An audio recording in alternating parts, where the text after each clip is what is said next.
Hi friends, நாங்க தான் உங்க Rekha Shankar. Welcome back to my channel. எல்லாரும் எப்படி இருக்கீங்க? எல்லாரும் நல்லா இருக்கீங்க அப்படின்னு நினைக்கிறேன்.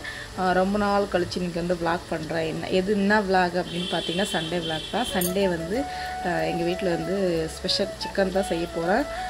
என்ன ஸ்பெஷல் அப்படின்னு பார்த்தீங்கன்னா வீட்டு வேலை வந்து செஞ்சுட்டு இருக்கோம் இல்லையா, அதனால பிந்த் காங்கிரீட் வந்து போட போறாங்க. அப்படின்னா அந்த ஃபவுண்டேஷன் மேலே பிந்த் காங்கிரீட் போடுவாங்க இல்லையா, அது போட போறாங்க. அதுக்கு வந்து ஒரு 10-12 பேர் வந்து வீட்டு வேலை வந்து செய்ய போகிறாங்க இல்லையா, அதுக்குனால சமையல் வந்து நம்ம வீட்டில் தான் இன்றைக்கி.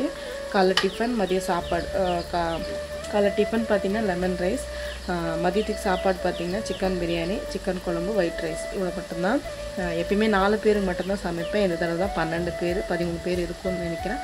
அவங்களுக்கு வந்து சமைக்க போகிறேன். எப்படி செய்ய போகிறேன்னு தெரியல. பேசிக்கிட்டே இருப்பேன், யாராச்சும் ஒருத்தர் வந்துடுவாங்க. அப்படியே கட் பண்ணிவிட்டு வீடியோ மறுபடியும் கண்டினியூஸ் பண்ணுறதா இருக்குது. இந்த புதுசாக யாராச்சும் நம்ம சேனல் பார்த்துட்டு இருந்தீங்க அப்படின்னா சப்ஸ்கிரைப் பண்ணுங்கள், சப்போர்ட் பண்ணுங்கள், கூடவே இருக்கிற பெல் ஐக்கனை கிளிக் பண்ணுங்கள். அப்போ தான் நாங்கள் போடுற வீடியோ ரெகுலராக வரும். ஸோ பிடிச்சிருந்தா மட்டும் இந்த வீடியோக்கு ஒரு லைக் பண்ணிவிடுங்க. இப்போ வாங்க வீடியோக்குள்ளே போகலாம். இப்போ வந்து பார்த்தீங்கன்னா காலைல டிஃபன் கூட வீட்டில் இங்கே தான் செய்ய போகிறேன். லெமன் ரைஸ் தான் செய்ய போகிறேன். அதுக்கு தான் இப்போ வந்து தெரியும் நினைக்கிறேன். வெங்காயம்லாம் வதங்கிட்டுருக்கு. சாப்பாடு எல்லாமே இனிமேல் செஞ்சு ஆற வச்சுட்டு, ஏன்னா நம்ம வந்து ஆற வச்சு செஞ்சோம்னா சூப்பராக இருக்கும் உதிரி உதிரியாக. அதுதான் லெமன் ரைஸ் செய்யலாம் சொல்லிட்டு சாப்பாடு எல்லாமே இந்தமாதிரி வெடித்து ஆற வச்சுட்டேன். இப்போ வெங்காயம், பச்சை மிளகா, லெமன் பார்த்திங்கன்னா லெமன் ரைஸ் எல்லாம் சாப்பிட்டு கிளம்பிட்டாங்க. ஸோ அதை வீடியோ எடுக்க முடியல, பதட்டத்தில் அது வீடியோவே எடுக்க முடியல. இப்போ வந்து லெமன் ரைஸ் எல்லாம் சாப்பிட்டு போயிட்டாங்க. சரி, ஸோ பிரியாணி பண்ணலாம் அப்படின்னு சொல்லிட்டு எல்லாமே ரெடி பண்ணி வச்சுட்டேன். என்ன அப்படின்னு பார்த்தீங்கன்னா கரண்ட் இல்லை. மசாலாலாம் அரைக்கணும் அப்படின்னா கரண்ட் இல்லை. ஃபோன் பண்ணி கேட்டதுக்கு அவங்க வந்து 6 மணி வரைக்குமே வந்து கரண்ட் கொடுக்க முடியாது, வேலை செஞ்சிட்ருக்கோம் அப்படின்னு சொல்லிட்டாங்க. இப்போ என்ன பண்ணுறதுனே எனக்கு தெரியல. ஒரு யூபிஎஸ் போட்டிருக்காங்க இல்லையா, அவங்க வீட்டில் அந்த அக்கா வீட்டில் போய் கேட்டுன்னு வரலாம் அப்படின்னு சொல்லிட்டு போகிறேன். இப்போ பாருங்கள் எல்லாமே ரெடி பண்ணி வச்சுட்டேன். மசாலா எல்லாமே அரைக்கணும். சரி, அவங்க வீட்டில் போய் கேட்டுன்னு வரலாம். யூபிஎஸ் இருக்குது இல்லைங்களா, மிக்ஸி வந்து ஓடும், அதனால் அவங்க வீட்டில் போய் கேட்டுன்னு அதுக்கப்புறம் வந்து அரைக்கலாம் அப்படின்னு சொல்லிட்டு எல்லாமே ரெடி பண்ணி வச்சுட்டேன். கரண்ட்டு தான் இல்லை. இன்றைக்கி கரண்ட்டு கொடுக்க மாட்டாங்க அப்படின்னு எங்களுக்கு தெரியல. இல்லைனாச்சு கொஞ்சம் சீக்கிரமாக எழுந்து ரெடி பண்ணியிருக்கலாம். சரி, ஜூஸ் கலந்து வச்சுருக்கேன். இப்போ எதுவுமே கொடுக்கணும் அவங்களுக்கு. ஏன்னா இந்த வெயிலுக்கு கொஞ்சம் கோல்டாக இருந்தால் நல்லது அப்படின்னு சொல்லி ரஸ்னா கலந்து வச்சுருக்கேன். இப்போ எடுத்துகிட்டு போய் கொடுக்கணும்.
பார்த்தீங்கன்னா சிக்கன் வாங்கி வந்துட்டாங்க.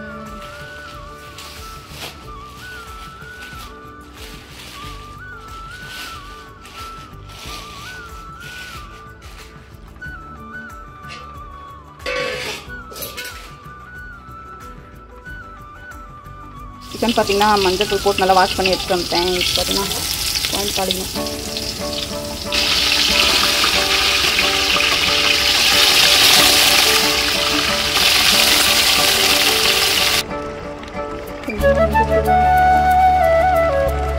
Thank you.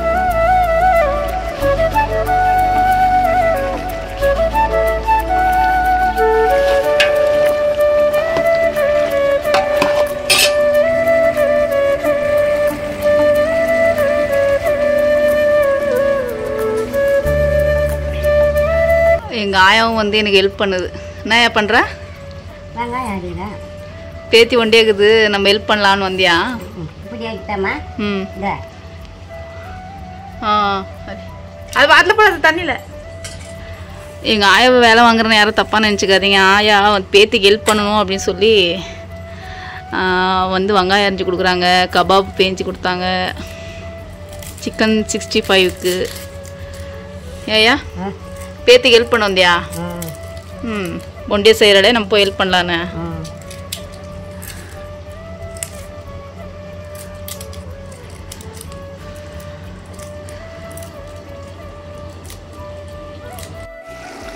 இப்போ பார்த்திங்கன்னா பிரியாணிக்கு எல்லாம் ரெடி பண்ணி வச்சுருக்கேன்.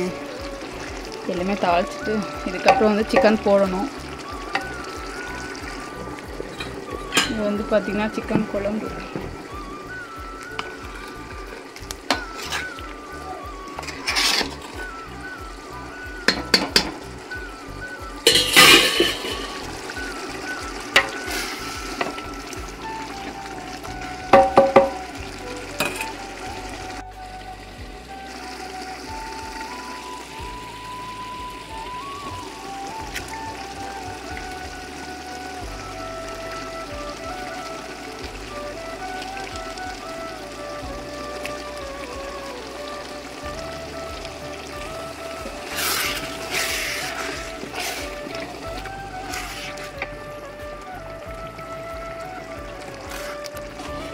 பிரியாணி வந்து ரெடி ஆகிடுச்சு. இது வந்து அடி பிடிக்கக்கூடாதுன்னு சொல்லிட்டு நான் கீழே ஒரு பிளேட்டை வச்சு அது மேலே வச்சேன். ஏன்னா அடியில் வந்து பிளேட் இல்லாமல் இருந்தால் தீஞ்சிரும் அப்படின்னு சொல்லி. டேஸ்ட் எப்படி இருக்குதுன்னு தெரியல, ஆனால் நல்லா வந்திருக்கு.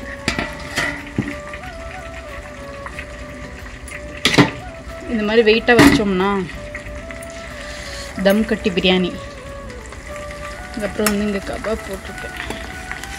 நாங்கள் இங்கே இந்த சைடு வந்து கபாப் பண்ணுவோம், நீங்கள் அந்த சைடு வந்து சிக்கன் சில்லின்னு சொல்லுவீங்களா, எப்படி சொல்லுவீங்கன்னு தெரியல. பட் நாங்கள் இங்கே வந்து கபாப்னு தான் சொல்லுவோம். சிக்கன் குழம்பு.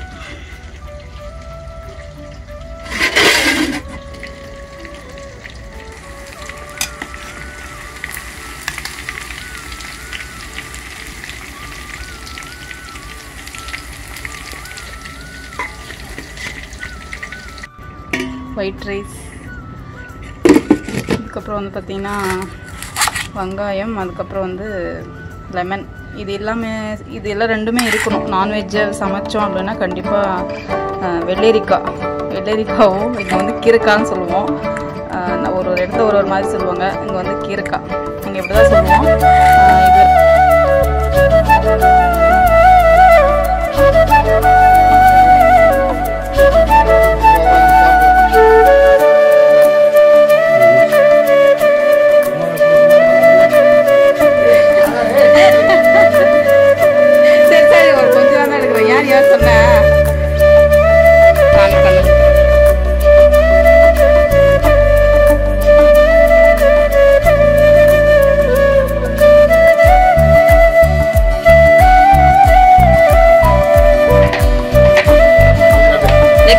பிரியாணி எப்படி இருக்குது?